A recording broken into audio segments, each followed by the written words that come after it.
Hi everyone! Welcome back to another episode of Learn English with Podcast Conversation. I'm Jennifer, and today we're diving into a super important topic: how to manage your time efficiently. Whether you're a student, a working professional, or someone trying to balance home and work life, effective time management is key. Don't you agree, Thomas? Absolutely. Jennifer, time management is one of those essential life skills. If we don't manage our time well, everything else can fall apart, from work performance to personal health. It's something I think most of us could improve on. So today, we're going to explore tips, tricks, and techniques that can make a real difference. Yes, and it's important to note that time management doesn't just apply to the workplace. It also applies to how we handle everyday activities. We'll talk about prioritizing tasks, reducing procrastination, and making the most of our daily routines. Exactly. And for our listeners, if you're practicing English while listening, pay attention to the different verbs we'll be using related to time and tasks, like prioritize, delegate, and organize. By the end of the episode, you'll not only be better at time management, but also have a stronger English vocabulary. All right, let's get started. In the first segment, we'll focus on understanding where your time goes each day and how to track it efficiently. That's right, because how can you manage time if you don't know where it's being spent? To manage your time better, the first step is understanding how you're currently spending it. One of the easiest ways to do this is by keeping a time log. You can simply write down everything you do in a day, from the moment you wake up until you go to bed. Exactly, Jennifer. A lot of people are surprised when they do this exercise. They often realize they're spending hours on tasks they didn't think were taking that long, like scrolling on their phones or watching TV. Yes, and those small activities really add up. For example, if you spend 10 minutes here and 20 minutes there on unimportant tasks, by the end of the day, you might have wasted 2 to 3 hours without even realizing it. That's why it's essential to write everything down. Once you have a clear idea of where your time is going, you can start making adjustments. You'll know what tasks to cut down or remove completely from your routine. And once you identify time wasters, you can use that time for something more productive, like learning a new skill, exercising, or even just relaxing more efficiently. Right, Jennifer. Let's not forget that part of good time management is also making time for yourself. Balance is key. Now that you've tracked how you're spending your time, the next step is to prioritize your tasks. A great method for this is using the Eisenhower matrix. Have you heard of it, Thomas? Yes, it's a fantastic tool. The Eisenhower matrix helps you categorize your tasks into 4 quadrants based on urgency and importance. It's named after the former U.S. President Dwight D. Eisenhower, who was known for his productivity. Exactly. So the 4 quadrants are urgent and important, not urgent but important, urgent but not important, and neither urgent nor important. This helps you figure out what tasks you need to focus on right away and what you can delegate or even eliminate. For example, an urgent and important task might be a project deadline at work, whereas something that's important but not urgent could be a personal goal like learning English or improving your health. Right, and for tasks that are urgent but not important, those are the ones you can delegate, like answering routine emails. Lastly, the tasks that are neither urgent nor important are often the time wasters we talked about earlier. Exactly. Once you categorize your tasks this way, it becomes much easier to see where your time should be going. Now that you know how to prioritize, let's talk about one of the biggest enemies of time management: procrastination. We've all been there, putting off tasks that we know we should be doing. Yes, procrastination is something we all struggle with. A great way to combat it is by breaking tasks down into smaller, more manageable steps. That way, even a big project feels less overwhelming. For example, if you need to write a report, instead of thinking about the entire report, just focus on writing the introduction first. Once you get started, it's much easier to keep going. Absolutely. Another tip is to use the 2-minute rule. If a task takes less than 2 minutes to complete, just do it immediately. This prevents small tasks from piling up. That's a great strategy, Thomas. And another useful tool is setting a timer, like the Pomodoro technique. You work for 25 minutes and then take a short break.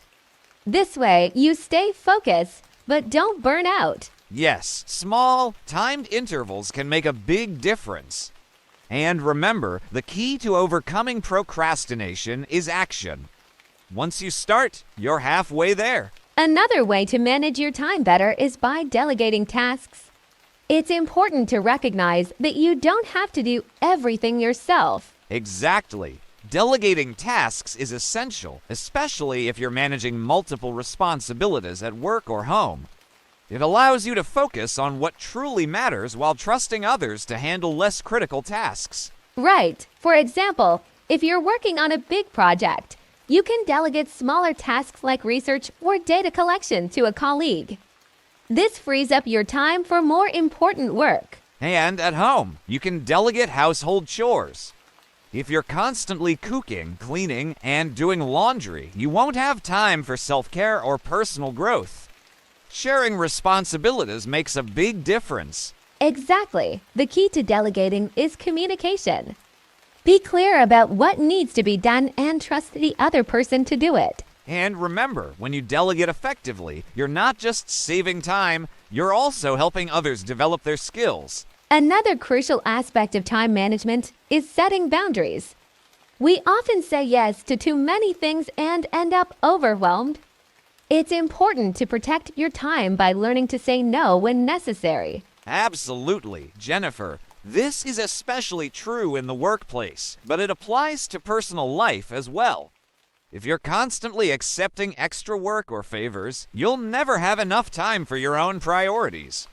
It's not selfish to say no, it's essential for maintaining balance. That's so true. For example, if you're already swamped with deadlines at work, taking on an extra task will only hurt your productivity and stress you out. Learning to communicate your limits respectfully can make a big difference. Right. It's about protecting your energy. If you're constantly drained from overcommitting, you won't be able to give your best effort to the things that truly matter. Exactly, Thomas. And setting boundaries also applies to personal time. Whether it's setting aside time for self-care or hobbies, you need to prioritize your well-being too. Yes, a well-structured day leaves room for both productivity and relaxation. That balance is what will keep you going in the long run. A lot of people think multitasking is a good way to get more done, but in reality, it can actually be counterproductive.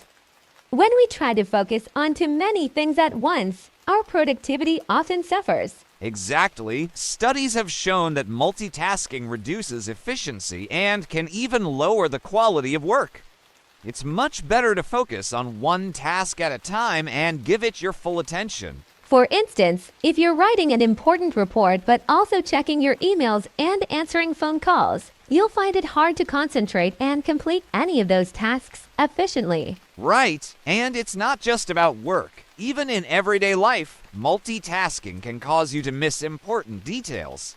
For example, if you're watching TV while cooking, you might burn your food or miss part of your favorite show. Exactly, Thomas. So instead of juggling multiple tasks, try the opposite, single tasking.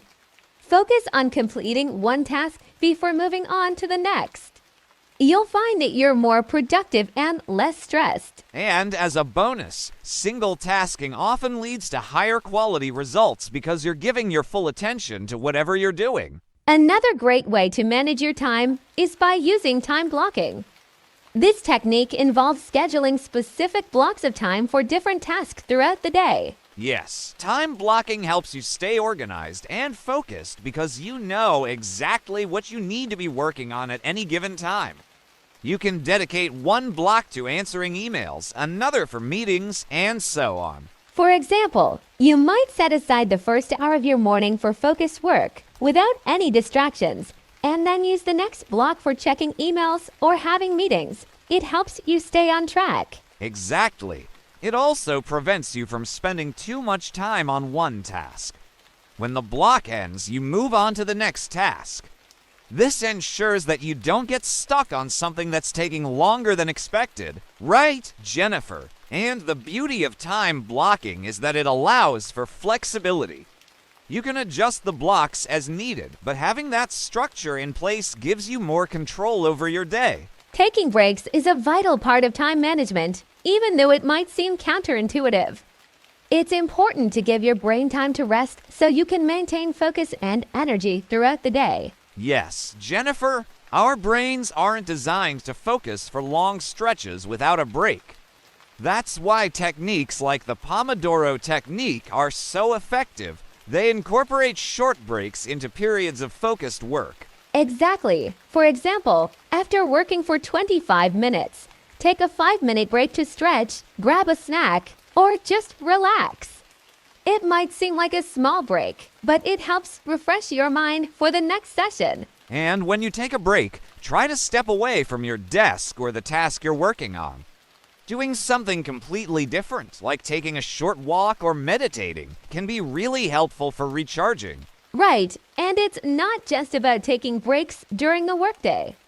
Making sure you get enough sleep, eating well, and exercising are all part of giving your body the rest it needs to perform at its best. Absolutely. Breaks aren't a sign of laziness. They're a smart way to stay productive in the long term.